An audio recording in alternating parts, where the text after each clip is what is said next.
प्यारे प्रतियोगी विद्यार्थियों, सादर नमस्कार।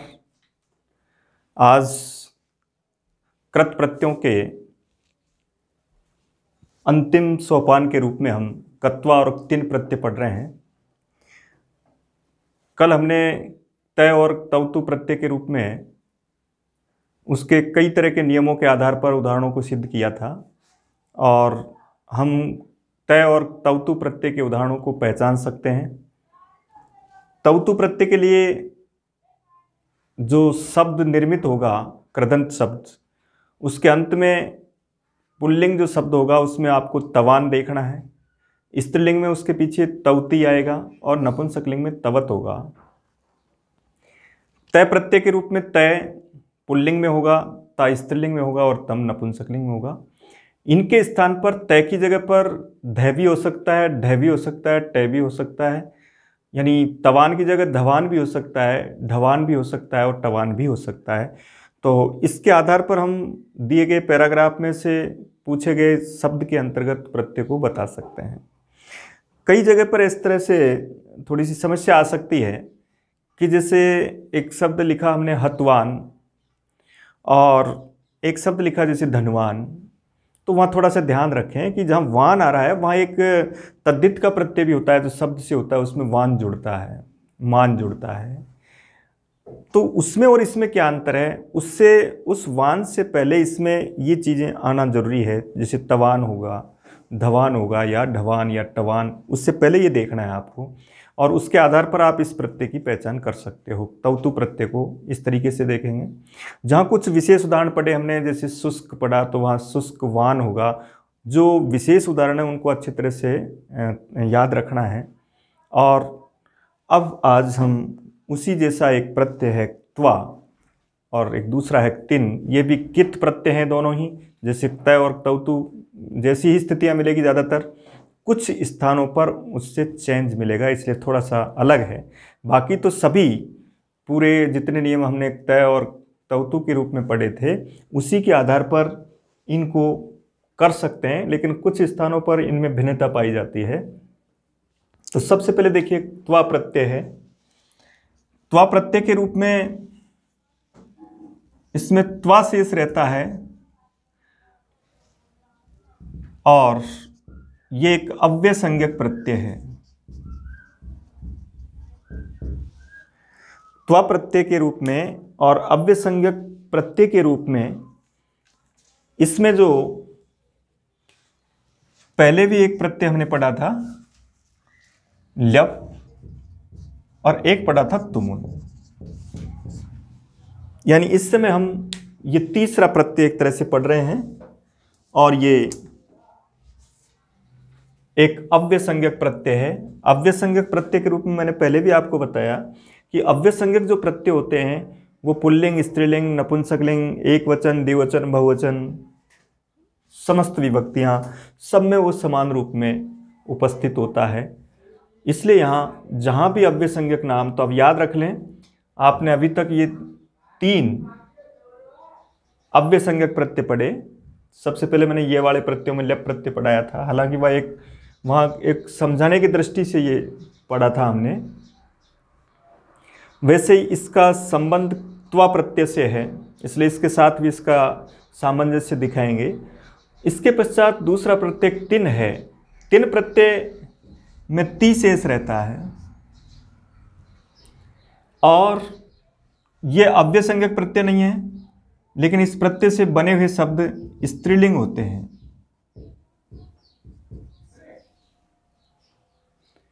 एक सूत्र स्त्रियाम तिन, यानी स्त्रीलिंग में तिन प्रत्यय का प्रयोग होता है। कुछ अपवादवश जैसे ज्ञाति शब्द पुल्लिंग के रूप में आता है। तो नंबर 3 पर तीसरा जो स्टेप है, यानी इसको याद रखें, इससे बनने वाले शब्द स्त्रीलिंग, इसके पश्चात ती, इसके पश्चात त्वा। यह अव्ययसंज्ञक प्रत्यय ये सभी लिंगों में एक जैसा होगा, ये केवल स्त्रीलिंग में प्रयुक्त होता है। अब है इसके बाद इसको जोड़ने का तरीका क्या है, यानी इनमें धातुओं को गुण नहीं होता। उसका कारण है कित, क्योंकि ये प्रत्यय कित प्रत्यय हैं, इसलिए इनमें धातुओं को गुण नहीं होता है और उसकी स्थिति में संप्रसारण होता है। यह हमने उसमें भी पढ़ा था, तय और तवतु के रूप में भी यही नियम पढ़े थे कि वहां भी लिखा था हमने गुण नहीं होता है, कारण वो कित प्रत्यय हैं। ये भी कै कित संज्ञा, इसलिए ये भी कित प्रत्यय हैं। कै हट रहा है इनमें से, इसलिए कित प्रत्यय हुए। और यहाँ फिर संप्रसारण होगा। बहुत कम जो धातुएं आपने तय और तवतु में पढ़ी थी, उसके आधार पर ही उन्हीं धातुओं में यहाँ संप्रसारण का प्रयोग करेंगे हम। संप्रसारण से तात्पर्य पहले पढ़ लिया हमने, ये यण का विपरीत होता है, यानी ई उ री, ये तीन, लृ भी, ये तीन य व र, लृ के बहुत कम उदाहरण होते हैं, तो य व र को याद रखें। इनके स्थान पर ई उ री करना होता है। इसके बाद त्वा प्रत्यय कर के अर्थ में होता है, यानी ये एक क्रियार्थक क्रिया वाला प्रत्यय है, जिसमें समान कर्तृकयो पूर्व काले, पाणिनि ने एक सूत्र बनाया कि समान कर्तृ जिसका समान कर्ता हो, तो पूर्व काल वाली जो क्रिया है उसमें कत्वा प्रत्यय जोड़ा जाएगा। जैसे अहम पठित्वा गच्छामि, मैं पढ़कर जाऊंगा, तो पठित्वा और गच्छामि दोनों का समान कर्ता है अहम, और पूर्वकालिक क्रिया है पठ, इसलिए उसमें हम कत्वा प्रत्यय जोड़ते हैं। तो इस तरीके से कर के अर्थ में इसका प्रयोग किया जाता है। यहाँ स्त्रीलिंग शब्द के रूप में उसका प्रयोग करते हैं। इसके बाद जब हमने इन दोनों प्रत्ययों को जोड़ा, तो उसके पश्चात यहाँ जितने भी शब्द बनेंगे, ये कत्वा प्रत्यय, इसके स्थान पर ल्यप आदेश होता है अगर उससे पहले उपसर्ग का प्रयोग हो अथवा कोई समस्त पद हो, तो वहां पर हम कत्वा का प्रयोग नहीं करते हैं। कत्वा के स्थान पर ल्यप आदेश किया जाता है। इसलिए ल्यप एक आदेश है, प्रत्यय का नाम कत्वा है, और इसी से जुड़ा हुआ शब्द जो प्रत्यादेश है वो ल्यप है। कभी कभी इस तरह का भी प्रयोग पूछ लिया जाता है कि बताओ पठित्वा शब्द का समानार्थक शब्द इस पैराग्राफ में कौन सा आया है। तो वहाँ अगर कोई उपसर्ग सहित ल्यप प्रत्यांत शब्द है, संपठ्य शब्द जैसे आ रहा है, तो उसको हम उसका उत्तर भरेंगे। यानी कत्वा और ल्यप प्रत्यय दोनों समानार्थक प्रत्यय हैं। अंतर इतना है कि जब धातु से पूर्व उपसर्ग आ जाता है तो कत्वा नहीं करते, उसको ल्यप करते हैं। अगर कोई समस्त पद आ जाता है तब भी हम ल्यप करते हैं।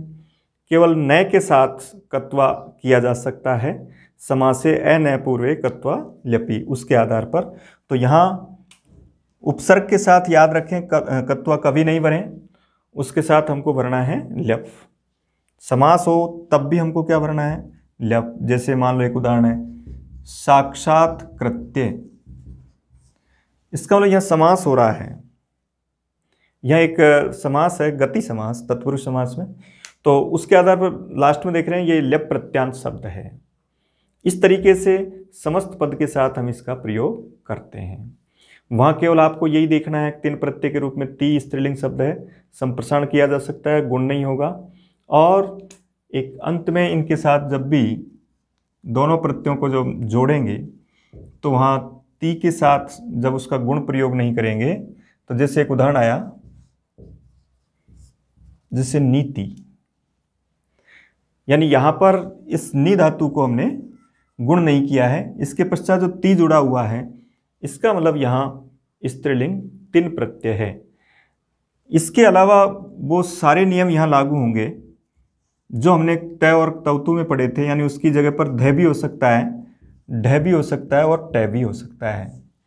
इनका प्रयोग भी हम उसके साथ कर सकते हैं।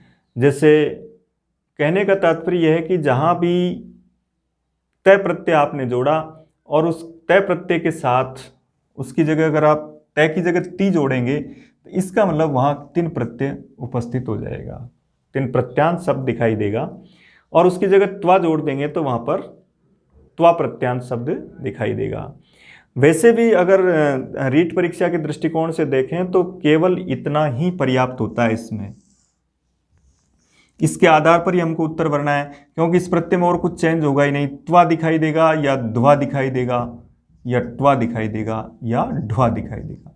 इसके आधार पर कोई शब्द दिखाई देता है, हमको वहाँ त्वा प्रत्यय भरना है। और इसी तरीके से यहाँ भी ती के स्थान पर धी, ढी भी हो सकता है, टी भी हो सकता है।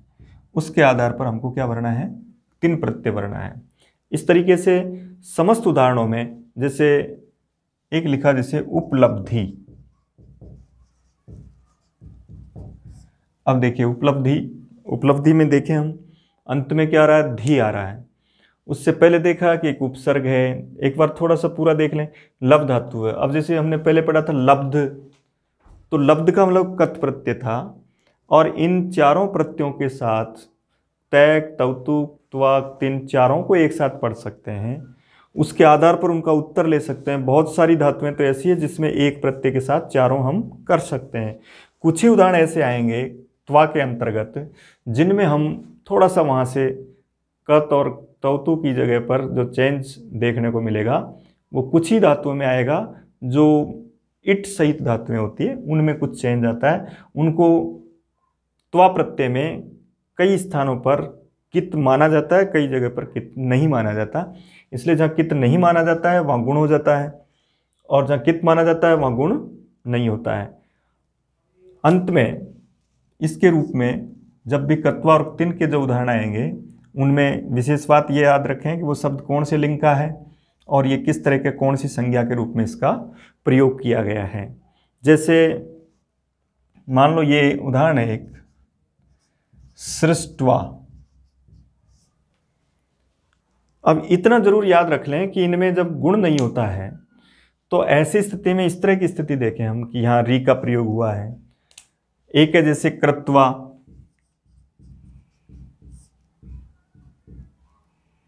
एक है जैसे सहित्वा या सोढ़वा।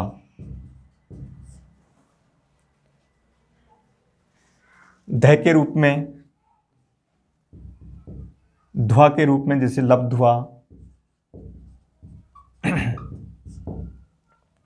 तो यहां इसको पहचानने का स्पष्ट तरीका है कि इसके आधार पर हम समस्त उदाहरणों को पहचान सकते हैं। उसके रूप में ती के रूप में, और सब शब्द विसर्गांत होंगे स्त्रीलिंग के रूप में।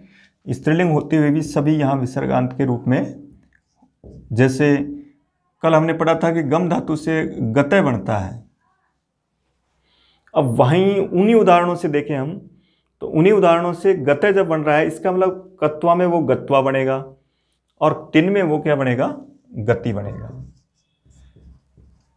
इसी तरह जैसे कल एक उदाहरण पढ़ा था हमने दृष्टय,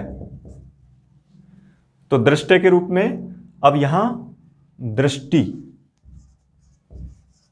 तिन प्रत्यय में हो जाएगा और दृष्टवा ये त्वा प्रत्यय के रूप में इस तरह का शब्द बनेगा। अब इसके पश्चात हम एक एक धातु को क्रम से उन्हीं जैसे तय और तौतु के रूप में हमने जो कल उदाहरण पढ़े थे उसी तरह के उदाहरण से इसको त्वा और तिन के उदाहरणों को पढ़ेंगे। इसमें त्वा और ल्यप के रूप में ये जरूर याद रखना है कि जहाँ भी इस तरह का कोई प्रयोग आए, यानी जो उपसर्ग से युक्त जो पद हो उनमें कभी भी हम त्वा प्रत्यय नहीं जोड़ें। जैसे मान लो इस तरह के भी प्रश्न आ जाते हैं कभी कभी कि जैसे लिखा कि वी, इक्स और कत्वा, और फिर वो पूछता है बताओ क्या रूप बनेगा। तो याद रख लें कि जब भी ये उपसर्ग की स्थिति आए तब उसमें कत्वा का मतलब ल्यप है, लेकिन नाम वो कत्वा देगा क्योंकि प्रत्यय का नाम त्वा है। ल्यप तो उसकी जगह एक आदेश होता है, लेकिन रूढ़ होकर के ल्यप को भी प्रत्यय के रूप में कहा जाने लगा, तो ऐसा भी पूछ लिया जाता है ल्यप प्रत्यय भी। लेकिन अगर वी, इक्स, त्वा इस तरह भी आए तो भी हमको इसका उत्तर यही भरना है, वीक्ष ही भरना है, यानी ल्यप के रूप में ही उसको उत्तर भरेंगे। अब देखिए इसमें कुछ हम उदाहरण देख रहे हैं इसके प्रत्येक धातु के रूप में। क्रम से जितनी धातुएं हमने पढ़ी है उनके उदाहरण देखिए। अब देखिए इसके बाद इन प्रत्ययों के उदाहरण पढ़ते हैं अपन। जैसे तय और तौतु प्रत्यय हमने जिन धातुओं से शब्द बनाए थे उन्हीं धातुओं से त्वा और तिन के रूप में कोई चेंज नहीं है। जिस तरीके से उसमें परिवर्तन किया था वही परिवर्तन यहाँ करना है। कुछ जो त्वा प्रत्यांत जो शब्द होंगे उनमें इट की जहाँ स्थिति आती है, यानी बीच में जहाँ ई लगता है दोनों धातु और प्रत्यय के बीच में, वहाँ कुछ उससे चेंज है। तो सबसे पहले जो समानांतर है उनको देखते हैं हम। जैसे सबसे पहले आपने इकारांत धातु में देखी, जैसे ची धातु है, इसी तरह से जैसे नी धातु है, इसी तरह क्री धातु है, इसी तरह सी धातु है और जी धातु है। इसके पश्चात उकारांत धातु हैं, जैसे श्रु, जैसे भू धातु, जैसे हु धातु। इसी तरह ऋकारांत धातु हैं, जैसे क्री, इसी तरह से ध्री, ह्री। ये सभी इस तरह की क्रियाएं हैं जिनमें गुण की स्थितियां यानी ई, उ और री अंत में, इस तरह की समस्त धातु हमने तय और तौतु में भी पढ़ी थी। तो अब यहाँ उसमें और इसमें कोई अंतर नहीं है। चितय जहाँ बना था तय प्रत्यय के रूप में, तो यह कत्वा प्रत्यय के रूप में इसको चित्वा करेंगे।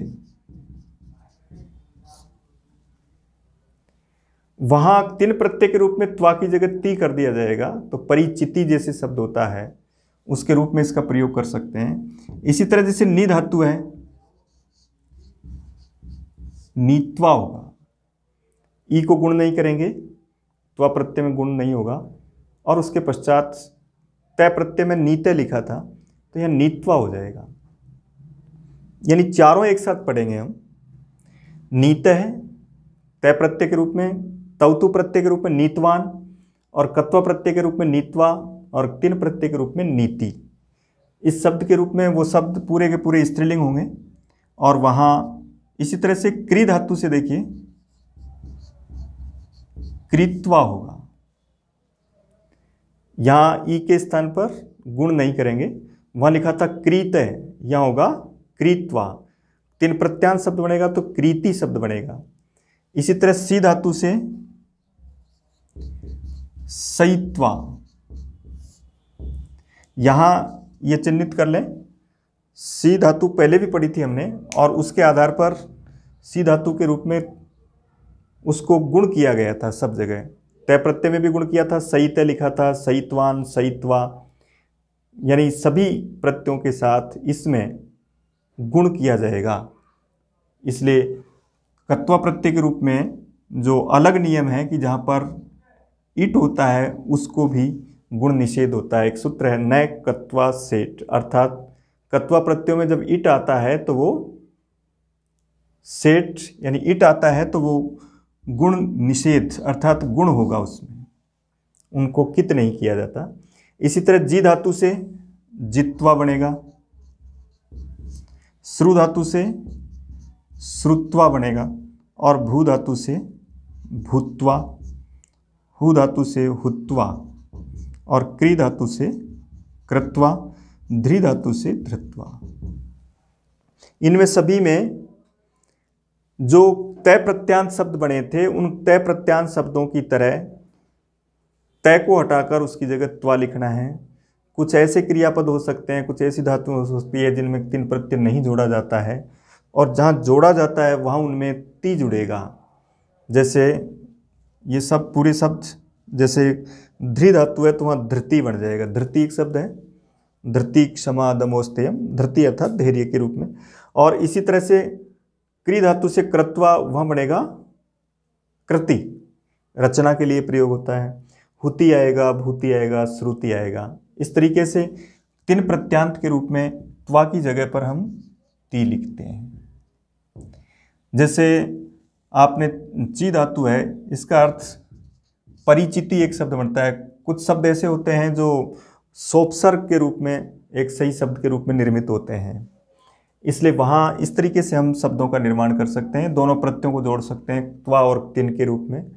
इसके बाद देखिए ये समस्त इस तरह की क्रियाएं थी जिसमें ह्रस्व ई भी आ सकता है, दीर्घ ई भी आ सकता है, और ह्रस्व उ भी आ सकता है, दीर्घ उ भी आ सकता है, ह्रस्व री के रूप में प्रयोग किया जा सकता है। इसके बाद देखो जैसे आकारांत क्रियाएं हैं आपकी, जैसे या धातु है तो वहाँ यात्वा हो जाएगा।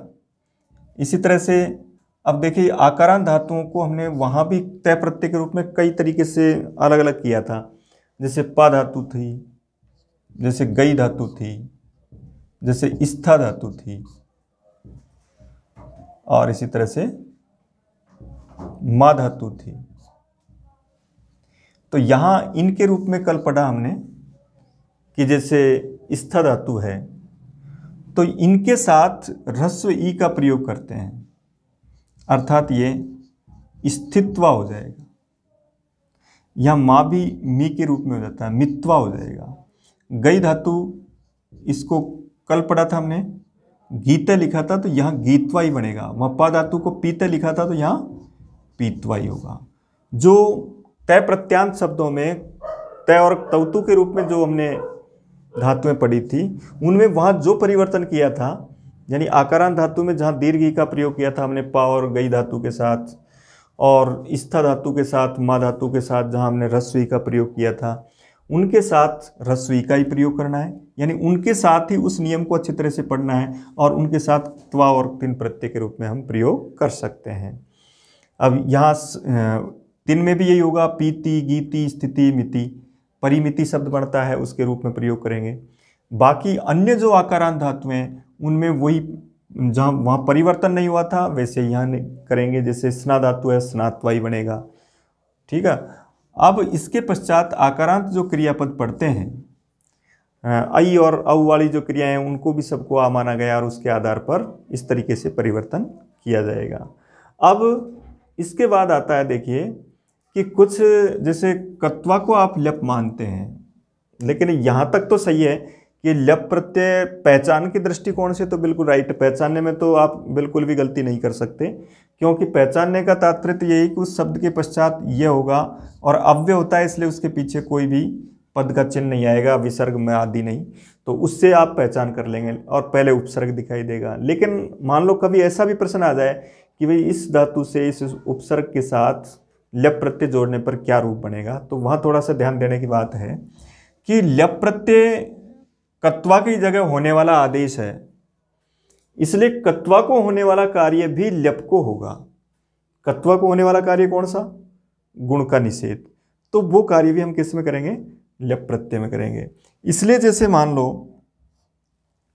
कोई भी इस तरह की धातु जैसे वी उपसर्ग है और नी धातु है, अब इसमें लप प्रत्यय करेंगे तो यहाँ लप प्रत्यय में यह बचेगा। अब इस नी को गुण नहीं करेंगे, ये याद रखें, क्योंकि कत्वा को होने वाला जो परिवर्तन है वो लप को भी होगा, यानी उसमें अगर आप गुण नहीं करते हैं तो इसमें भी आपको गुण नहीं करना है, इसलिए हम विनीय ही बनेगा। इसी तरह से जहाँ पर जैसे आ उपसर्ग है, द धातु है, आकारांत धातु में कोई चेंज नहीं, इस तरीके से धातु को होने वाला चेंज, उसको गुण होने वाला, उस गुण को जहाँ रोकते हैं वो गुण इसमें भी रुकेगा, बाकी और में चेंज नहीं होगा।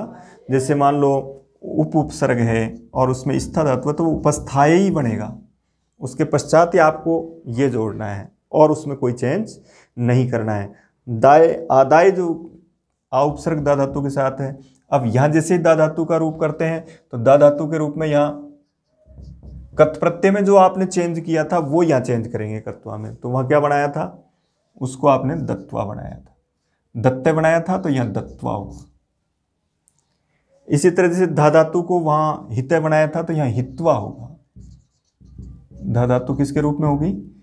हित्वा के रूप में होगी। ये विशेष उदाहरण है जहाँ चेंज होता है, दा के स्थान पर वहाँ दत्ते किया था, यहाँ दत्वा होगा। इसी तरह धा के स्थान पर वहाँ हितय किया था, यहाँ भी क्या होगा?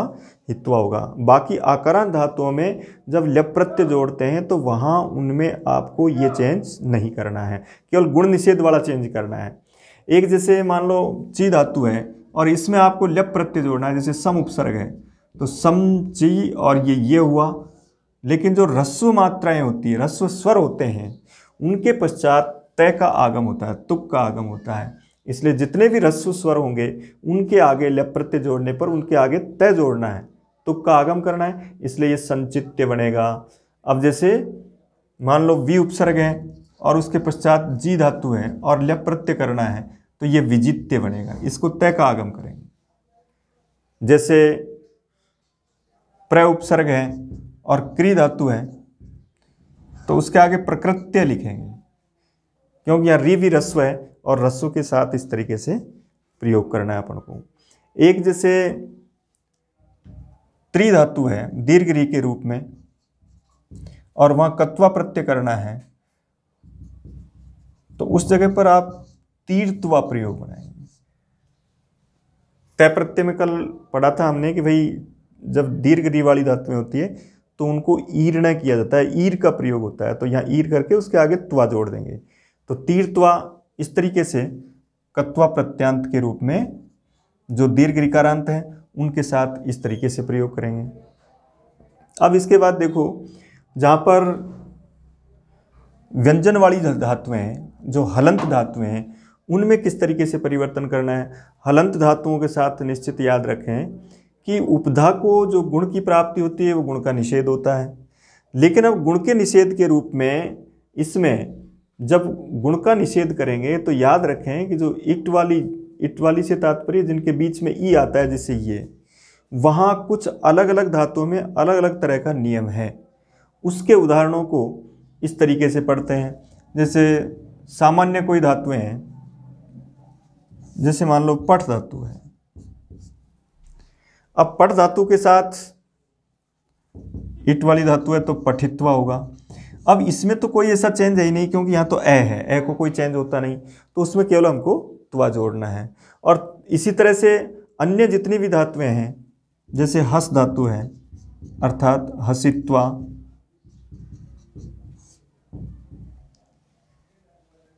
जहाँ ई आएगा उनमें ए वाली धातुओं में कोई चेंज नहीं होगा। जो उपधा में ई और री आते हैं उनमें चेंज होता है, उनमें कुछ स्थानों पर उसको गुण हो जाता है, कहीं पर गुण नहीं होता है। जब उसको कित मान लिया जाता है तो उसके रूप में गुण का निषेध करते हैं। अब देखिए जहाँ चेंज की बात कर रहे थे कि ये तय और तवतु प्रत्यय से कहाँ कहाँ पर चेंज होता है, तो उस स्थिति में देखो, एक तो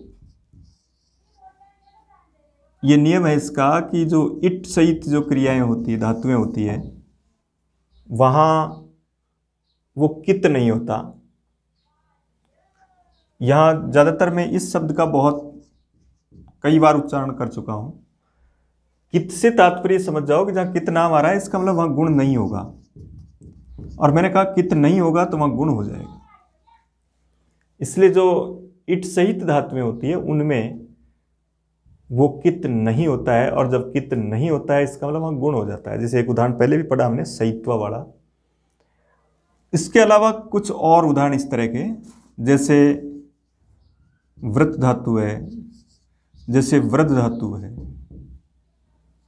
जैसे नृत धातु है। तो देख रहे हैं इसमें उपधा में री आ रहा है, तो उपधा में री आने पर भी धातु को गुण का निषेध होता था। अब जैसे व्रत में कत प्रत्यय जोड़ते थे, व्रत्यय बनता था, ठीक है। अब इसी तरह से वृद्धय बनता था, तो वहाँ री को हमने कत प्रत्यय में गुण नहीं किया था, लेकिन कत्वा प्रत्यय में इनको गुण होता है। ये चेंज है इस जगह पर कि कत और कत्वा को अलग अलग रूप में कहाँ पढ़ना है। अब तक के जो उदाहरण पढ़े थे वो तो प्राय समान थे, तय और तवतु के साथ भी पढ़ सकते थे हम चारों को, लेकिन यहाँ जरूर ध्यान देना है। तो जैसे व्रत धातु है तो इसको वर्तित्वा होगा, ये केवल कत्वा के लिए है, तिन के लिए नहीं है, इसलिए ये वर्तित्वा होगा, ये वर्धित्वा होगा, और ये नर्तित्वा होगा।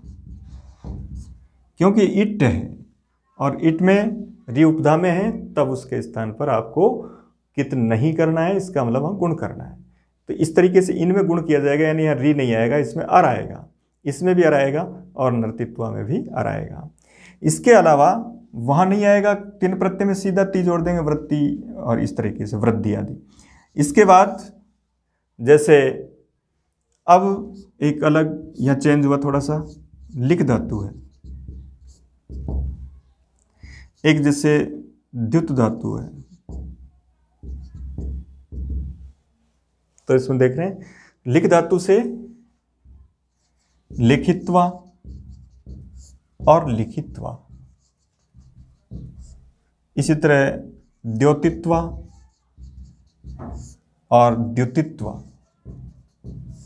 यानी यहां हमने दोनों राइट माना, उपधा को गुण भी होगा और नहीं भी होगा, क्योंकि जो मुख्य सूत्र था उसका नैकत्वा सेठ, उसका पाणिनि ने कुछ और सूत्र बनाए। उन्होंने जैसे जैसे उनको पढ़ा, वेदों में जो शब्द आए और उनके आधार पर अपना व्याकरण लिखा, तो उनको वहाँ दोनों चीज़ें मिली, लेखित्वा और लिखित्वा।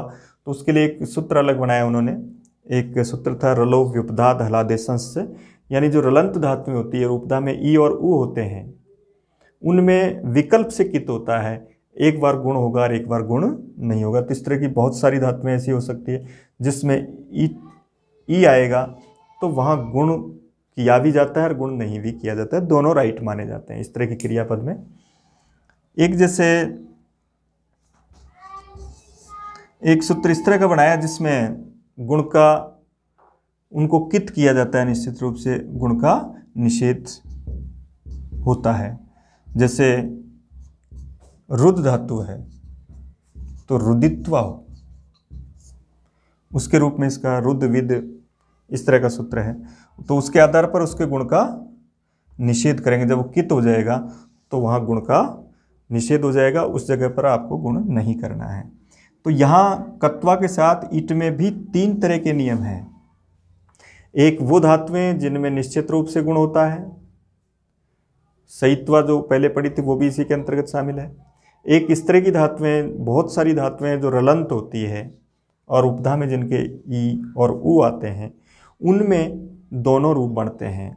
एक कुछ गिनी चुनी धातुएं थी, रुद विद मुद आदि, उनमें गुण का निषेध होता है, उनको कित मान लिया जाता है और इस तरीके से उनका प्रयोग करते हैं। इन जगह पर इसको परिवर्तन करना है कत्तो और कत्वा के रूप में। बाकी सब जगह तय और तवतु का जो नियम था वो लागू रहेगा।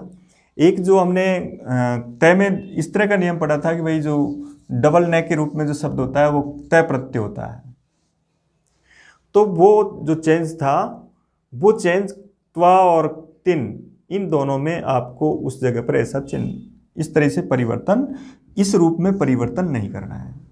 यानी जब भी आप त्वा और तिन को पढ़ें तो सबसे पहले ये पढ़ लें कि त्वा और तिन भी तय और तवतु की तरह ही होते हैं, उसमें जो चेंज हुआ है वही उनमें होगा। लेकिन आगे ये भी अपने जिज्ञासा बढ़ाएं और एक कल्पना करें कि क्या और कुछ परिवर्तन होते हैं या नहीं होते हैं। तो उसमें याद रखो कि कत्वा प्रत्यय में एक ईट वाली जो क्रियाएं होती है उनमें गुण की स्थितियां अलग होती है जो कत प्रत्यय में नहीं होती। एक दूसरा जिसमें हम डबल न करते थे तय प्रत्यय के रूप में, दय वाली धातुओं को, जो अनिट धातुएं थी दय वाली, उनके साथ उनमें हमको वो डबल न का प्रयोग इन दोनों प्रत्ययों में नहीं करना है, वो केवल तय और तवतु में करना है।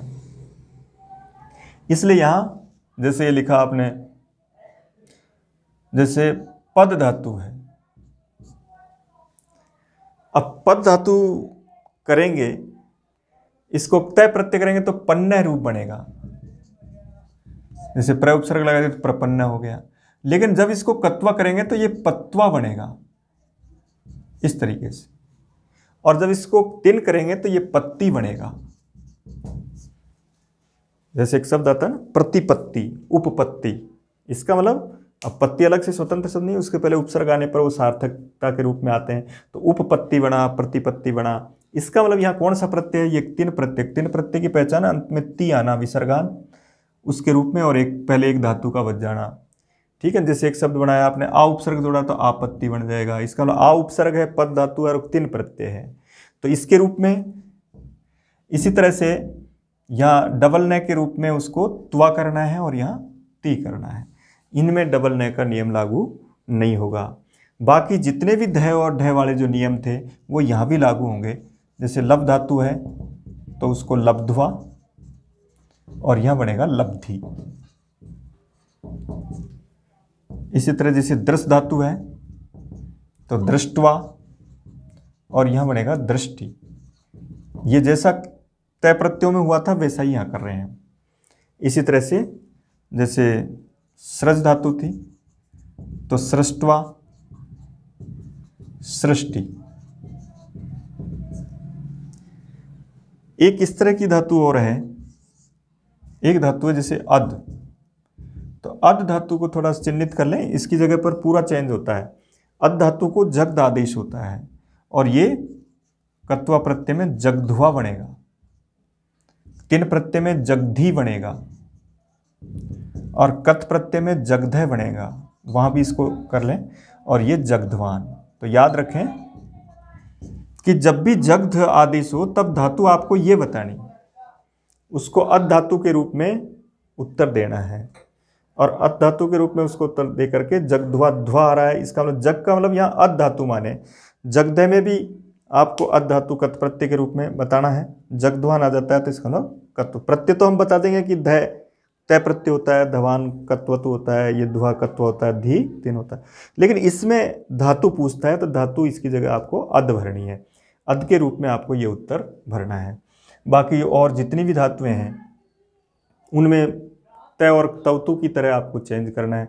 जैसे मान लो आपने वो संप्रसारण वाली धातुएं पढ़ी तो उसमें देखा आपने कि वस धातु को उसित बनाया था, उषित है तो यहाँ उसित्वा बन जाएगा।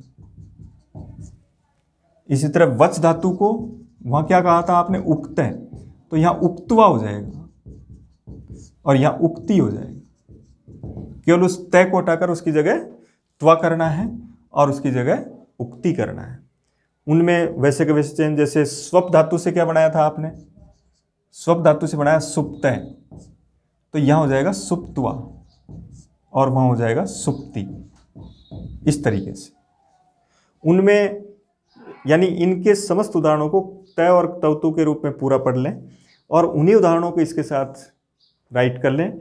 इस उनके अलावा जो चेंज होते हैं ये कुछ, उसको अलग से तैयार कर लें। तो इस तरीके से कत्वा और तिन प्रत्यय को हम आराम से पढ़ सकते हैं। लप प्रत्यय में जब भी उसके लिए शब्द निर्माण के लिए कहा जाए तो याद रखो कि जिस धातु में भी आप लप प्रत्यय जोड़ेंगे कत्वा की जगह, तो वहाँ उसको भी गुण नहीं करना है, उसमें भी आपको इस तरीके से गुण नहीं करके ही अपना शब्द बनाना है। तो इस प्रकार मुख्य मुख्य जो आपके कृत प्रत्यय थे जो परीक्षा में पूछे जाते हैं, चाहे रीट हो चाहे सेकंड ग्रेड फर्स्ट, उसमें सारे सिलेबस में भी यही प्रत्यय दिए हुए हैं।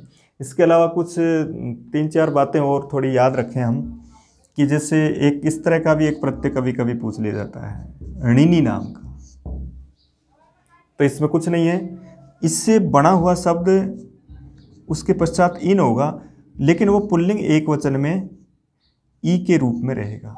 इसके बारे में ये याद रख लें। ऋणी प्रत्यय का जो भी उदाहरण होगा उसमें उसकी जगह पर इन शेष रहता है, तो मूल शब्द तो इन के रूप में आएगा, लेकिन उसके लास्ट में ई जुड़ जाता है। और ऐसा ही प्रत्यय तद्धित में हम एक पढ़ते हैं, उसका नाम इनी होता है, तो दोनों में एक ही शब्द बचता है ये। तो ये दोनों में थोड़ा अंतर है। ऋणी प्रत्यय हम धातु के साथ जोड़ते हैं, इनी प्रत्यय हम शब्द के साथ जोड़ते हैं। जैसे मान लो चक्र शब्द है तो चक्रिन, वहाँ इनी प्रत्यय माना जाएगा। लेकिन ऋणी प्रत्यय हम क्या है, धातुओं के साथ,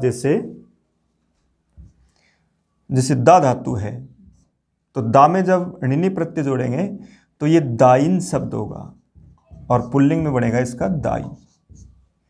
जैसे स्था धातु है तो स्थाइन और वहाँ बनेगा स्थाई। जैसे मंत्र धातु है तो वहाँ बनेगा मंत्री। तो इनमें ऋणी प्रत्यय के रूप में क्या होता है, इन जुड़ता है और उसके लास्ट में हम उसको दीर्घ ई के रूप में कर देते हैं। तो ऐसे उदाहरणों में ये भरना है हमको, ऋणी प्रत्यय के रूप में लास्ट में ई दिखाई देगा। जैसे उष्ण भोजी, तो वहाँ भी ई आ रहा है, वहाँ एक धातु है पहले भुज धातु और उसको दीर्घिकारांत कर रहा है, तो वहाँ ऋणी प्रत्यय का प्रयोग कर सकते हैं। एक इस तरीके से एक और है, जैसे स्टार्ट में पढ़ाया था मैंने आपको अच और अप। तो अच के लिए तो मैंने बताया था कि ई वाली जो धातुएं हैं उनमें अच प्रत्यय होता है। जैसे ई को अय होगा,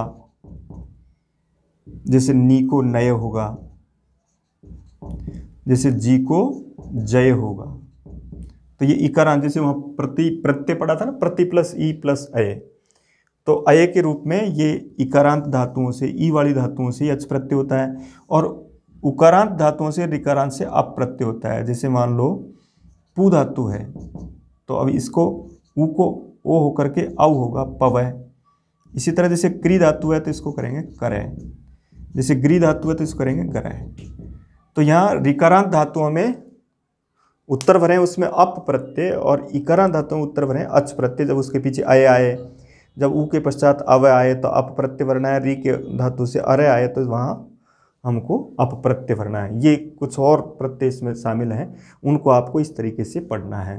तो इस प्रकार से हम समस्त जितने भी कृत प्रत्यय हमारे सिलेबस में हैं, उन कृत प्रत्यय के सभी प्रत्ययों को जिस तरीके से ये नियम हमने पढ़े और उस तरीके से शब्दों के उदाहरण पढ़े, उसके आधार पर एक बार उससे अभ्यास करें। और इसके अभ्यास के लिए ज़्यादातर आप प्रौढ़ रचनानुवाद कौमुदी की जो पुस्तक है उससे भी इसका आप अभ्यास कर सकते हैं। उसमें बहुत सारी क्रियाएं, धातुएं दे रखी है, उनके साथ हम प्रत्यय का वो कर रहे हैं।